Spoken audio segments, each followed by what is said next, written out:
कोई शख्स अगर हर साल स्टेप अप करता है अपनी एसआईपी में, तो क्या इसका कोई एक परफेक्ट थंब रूल है जिसके अकॉर्डिंग ही उसे चलना चाहिए स्टेप अप में? थंब रूल जैसा हमने डिस्कस किया दिव्या जी की, एक तो आप ये देखिए कि आपके कैश फ्लोज किस हिसाब से इंक्रीज हुए हैं, उसके हिसाब से ही आप अपना स्टेप अप करिए। There should not be mismatch. Under investing भी नहीं होनी चाहिए, ओवर इन्वेस्टिंग भी नहीं होनी चाहिए। तो थंब रूल तो यही है सबसे पहला। और फिर अफोर्डेबिलिटी के हिसाब से होना चाहिए कि मतलब वो जो स्टेप अप का अमाउंट है वो उसको ऑनर कर सकते हैं कि नहीं कर सकते हैं। और जिन लोगों को अब जैसे क्या होता है कि जो जॉब वाले हैं उसमें दिव्या कैसा है कि सबको मालूम है कि मेरी सैलरी कितनी है।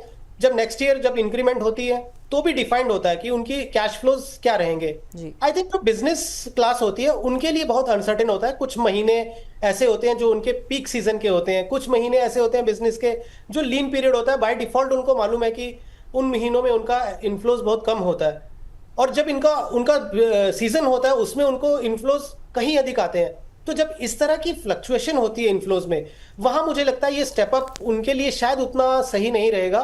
उनके लिए उस समय एडिशनल परचेज के थ्रू या टॉपअप के थ्रू कर लेंगे तो बेहतर है।